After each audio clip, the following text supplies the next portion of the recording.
तो दोस्तों चर्चित आईपीओ में से एक स्विगी का आईपीओ 6 नवंबर से लेकर 8 नवंबर के बीच में ओपन होने वाला है। तो इस वीडियो के अंदर हम रिव्यू करेंगे और जानेंगे कि क्या इस आईपीओ में अप्लाई करना चाहिए, नहीं करना चाहिए, और थोड़ा बहुत हम इसको जोमेटो से भी कंपेयर करेंगे ताकि क्या है कि क्लैरिटी आ जाए भाई दोनों में से अच्छी कंपनी कौन सी है और अप्लाई करना चाहिए, नहीं करना चाहिए। तो सबसे पहले इसका ग्रे मार्केट का प्रीमियम वगैरह जानेंगे, इससे हमें थोड़ा बहुत लिस्टिंग गेंस का अंदाजा होएगा। फिर इस कंपनी की डिटेल्स के बारे में जानेंगे, मतलब कंपनी क्या काम करती है, कौन से सेक्टर की कंपनी है, फ्यूचर कैसा रह सकता है। फिर इसके फाइनेंशियल्स और फंडामेंटल्स के बारे में जानेंगे, मतलब कंपनी प्रॉफिट मेकिंग है या लॉस मेकिंग है, और अपने जो भी कंपिटिटर्स वगैरह हैं, जोमेटो ही है, उससे कैसा परफॉर्मेंस कर रही है। उसके अलावा इस आईपीओ की डिटेल्स के बारे में जानेंगे। अंत में हम जानेंगे कि क्या इस आईपीओ में अप्लाई करना चाहिए, नहीं करना चाहिए, करें तो लिस्टिंग गेंस के हिसाब से या लॉन्ग टर्म के हिसाब से। सारी चीज़ें हम क्लियर करेंगे इस वीडियो के अंदर। तो कैसे हैं आप सब लोग, उम्मीद करता हूँ काफ़ी अच्छे होंगे। टेलीग्राम, व्हाट्सएप चैनल, इंस्टाग्राम सबकी लिंक डिस्क्रिप्शन के अंदर है, ज्वाइन करके रख लीजिए ताकि छोटा मोटा अपडेट जानकारी मिलती रहे।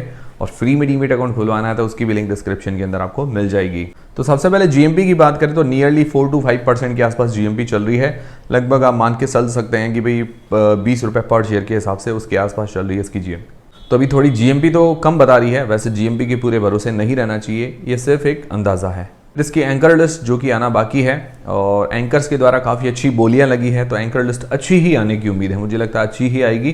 तो एक दिन पहले 5 नवंबर को हमें पता चल जाएगा, मैं आपके साथ डिस्कस कर लूँगा। फिर इस कंपनी की डिटेल्स के बारे में जाने। वैसे तो काफ़ी लोगों को पता है स्विगी के बारे में, पर ये 2014 के अंदर फाउंडेड की गई थी, करीब करीब 10 साल हो गए हैं। ऑनलाइन फूड डिलीवरी का काम है, ये लॉकडाउन के बाद काफ़ी फेमस हो गया है ऑनलाइन फूड डिलीवरी। लोग क्या है कि घर पे बैठे रहते हैं, घर पे बैठ के ही, मतलब आसपास के जो रेस्टोरेंट्स होते हैं तो वहाँ इनको खुद को जाने की ज़रूरत नहीं, ऑर्डर कर लेते हैं, इनका बंदा आता है बाइक पे, वो हमको घर पे खाना या फूड जो भी हमारा फास्ट फूड पहुँचा के जाता है। तो ये जनरली इनका काम है। और एज ए ब्रांड देखें तो काफ़ी बड़ा नाम इसने कमाया है, काफ़ी 10 सालों में 2 ही बड़े नाम हैं इंडिया के अंदर, स्विगी और जोमेटो। बाकी छोटे मोटे प्लेयर्स हैं पर ये सबको एक्वायर करते जा रहे हैं, सबको ख़त्म करते जा रहे हैं। ये मतलब कह दें स्विगी और जोमेटो इंडस्ट्री की बड़ी मछलियां हैं। तो इसका ऑनलाइन फूड डिलीवरी का काम है, ग्रॉसरी डिलीवरी का काम है, और हाउस होल्ड जो आइटम्स होते हैं उनकी डिलीवरी का काम है। ये अपने नीचे और भी काफ़ी सारे छोटे मोटे ब्रांड को एक्वायर कर रही है। अभी अगर कंपेयर करें, जोमेटो के पास 3 लाख से ज़्यादा रेस्टोरेंट्स हैं उसके अंडर में, और स्विगी के पास 1,70,000 के आसपास रेस्टोरेंट्स हैं उसके अंडर में। जोमेटो जो है 25 कंट्रीज़ के अंदर फैला हुआ है, करीब करीब मान के चल सकते हैं 10,000 सिटीज़ के आसपास। और स्विगी की बात करें तो अभी 685 सिटीज़ में ही फैला हुआ है। बट भले ही दोनों जोमेटो ज़्यादा फैला हुआ है, बट रेवेन्यू लगभग सिमिलर आप कह सकते हैं। जो बिजनेस कर रहा है, वैल्यूएशंस वगैरह आप सिमिलर कह सकते हैं। और जोमेटो ने काफ़ी अभी स्टार्टअप भी एक्वायर किए थे, 12-13 से ज़्यादा स्टार्टअप एक्वायर किए हैं। स्विगी ने 5-6 से ज़्यादा स्टार्टअप जो है एक्वायर किए हैं। स्विगी का अगर मार्केट कैप देखते हैं आज की तारीख में, जो इसका प्राइस बैंड है करीबन 87,000 करोड़ रुपीज़ के आसपास इसका मार्केट कैप बैठेगा। और आज की तारीख में जोमेटो का मार्केट कैप है 2,20,000 करोड़ रुपए के आसपास। तो जोमेटो इसी अभी काफ़ी बड़ी कंपनी है मार्केट कैप के हिसाब से। और अगर एवरेज ऑर्डर वगैरह देखते हैं, मंथली ऑर्डर अगर देखें तो Q1 के अंदर अगर इसके ऑर्डर्स देखें जोमेटो के, तो तकरीबन 218 मिलियन ऑर्डर्स जोमेटो पर आए हैं और 156 मिलियन ऑर्डर्स स्विगी पर आए हैं। तो जोमेटो थोड़ा सा आगे है ऑर्डर्स वगैरह के मामले में भी। और मार्केट शेयर देखें भाई, जोमेटो के पास मार्केट शेयर है 55% का और स्विगी के पास है 45% का, 5% का डिफरेंस है। पर ये दोनों ही बड़े प्लेयर्स हैं। स्विगी का रेवेन्यू है 11,600 करोड़ रुपए के आसपास का, जोमेटो का है 12,900 करोड़ रुपए के आसपास, करीब करीब 13,000 करोड़ रुपए आप कह सकते हैं। जोमेटो का थोड़ा सा ज़्यादा है और जोमेटो इस साल प्रॉफिट मेकिंग हो गई है, करीबन 350 करोड़ रुपए का प्रॉफिट है, जबकि स्विगी अभी तक घाटे के अंदर ही चल रही है। तो ये थोड़ा सा नेगेटिव पॉइंट है। तो ये हो गया दोनों का कंपैरिजन। तो देखिए सबसे अच्छी बात ये है कि इसका जो सेक्टर है ये बढ़िया है, फ्यूचरिस्टिक सेक्टर है, डिमांडिंग सेक्टर है, आने वाले टाइम में डिमांड वगैरह रह सकती है। यहाँ तक तो बात अच्छी है, ठीक है। अब आगे इसके फाइनेंशियल्स और फंडामेंटल्स देखते हैं। फाइनेंशियल्स देखें 2022 से 2024 तक दिए गए हैं। अगर इसके एसेट्स देखते हैं तो एसेट्स साल दर साल घटे हैं, बहुत ही नेगेटिव पॉइंट है। 14,400 करोड़ से 10,300 करोड़ रुपए हुए हैं, तो नेगेटिव बात है। रेवेन्यू 6,000 करोड़ से 11,000 करोड़ रुपए के आसपास हुआ है, तो रेवेन्यू के अंदर अच्छी ग्रोथ देखने को मिली है। प्रॉफिट -3600 करोड़ रुपए से -2300 करोड़ रुपए हुआ, मतलब लॉस के अंदर है, प्रॉफिट वगैरह जनरेट नहीं किया और अभी तक लॉस ही जनरेट करी है। Q1 के अंदर भी लॉस है, हालांकि लॉसेस थोड़े से कम हुए हैं, बट लॉस के अंदर कंपनी का होना ये सबसे बड़ा नेगेटिव है। कोई भी देखिए आप बिजनेस चलाते हैं, अब 10 साल हो गए हैं, 10 साल से लगातार लॉस के अंदर है।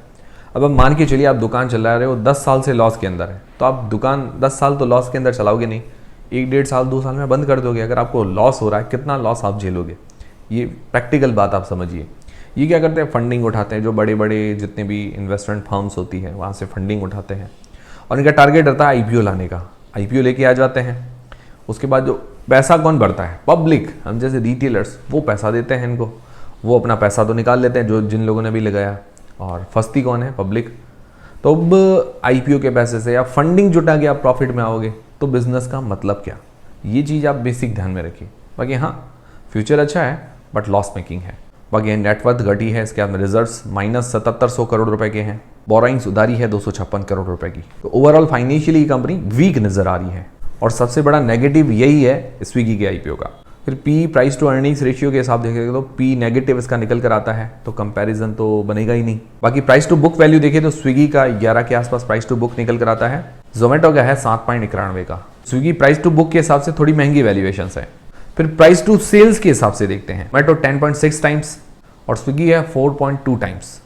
उस हिसाब से स्विगी सस्ता नजर आ रहा है, बट ओवरऑल अगर देखें तो ये सही पैरामीटर्स नहीं है, बस मैं आपको जानकारी के लिए बता रहा हूँ। ओवरऑल अगर वैल्यूएशंस अगर आप आंकते हैं, जोमेटो भी महंगी वैल्यूएशंस ही लेके आया था, ये भी महंगी ही लेके आया है, सस्ती तो है नहीं, सीधी बात है। तो फाइनेंशियली फंडामेंटली वीक है, वैल्यूएशंस थोड़ी महंगी है।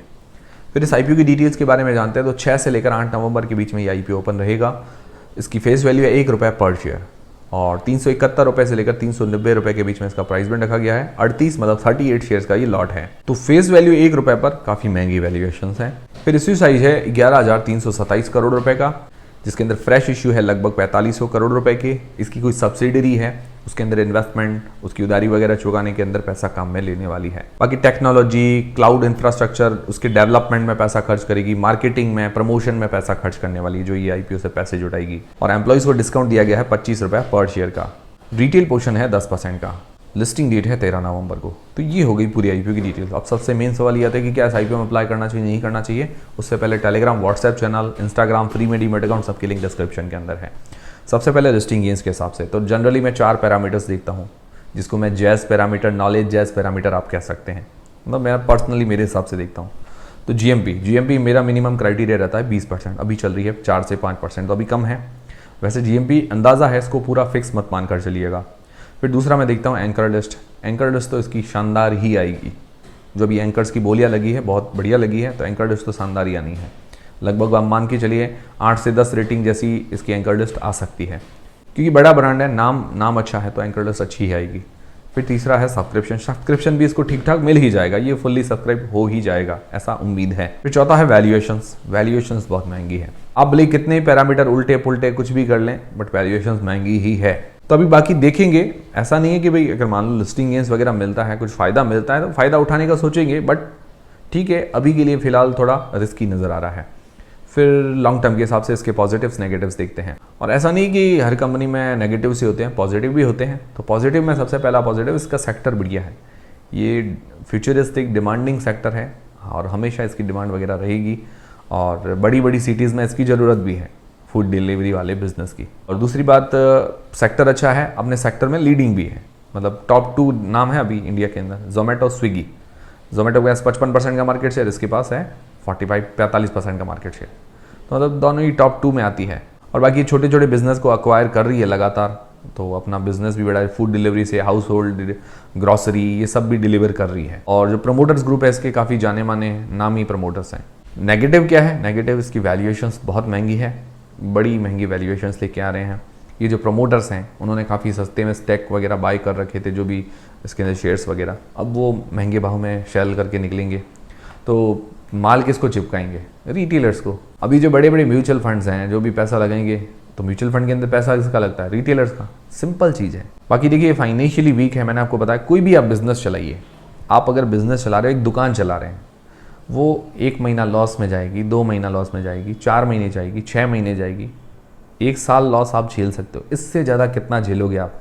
अगर आपके हर महीने लॉस हो रहा है तो आप बिजनेस बंद कर दोगे। इसके अंदर भी क्या हो रहा है, पिछले 10 साल से लॉस के अंदर है, कोई प्रॉफिट के अंदर आई नहीं है। तो प्रॉफिट के अंदर नहीं आई तो बिजनेस कैसे चल रहा है? बिजनेस कैसे चला? फंडिंग उठा के, फंडिंग उठाती है, बड़ी बड़ी कंपनी से फंडिंग उठाते हैं, फिर ये बड़ी कंपनी का भी क्या टारगेट है, जो इन्वेस्टमेंट फर्म्स होती है वो क्या टारगेट लगाती है कि आईपीओ लेके आ जाएंगे, अपना पैसा निकाल देंगे। आईपीओ लेके आते हैं और तुम्हारा नुकसान कौन भरेगा, वो रिटेलर्स भरेंगे। सीधी बात है ना, नुकसान ओवरऑल रिटेलर्स को है। ये तो इनका तो बिजनेस प्लान है बढ़िया। बाकी आप खुद सोचिए, कोई भी बिजनेस है, बिजनेस आप चला रहे हो तो प्रॉफिट के अंदर होना चाहिए। ऐसा थोड़ी कि फंडिंग उठाओ और फिर बिजनेस हमारा प्रॉफिट के अंदर आएगा, तो ये कैसा बिजनेस है।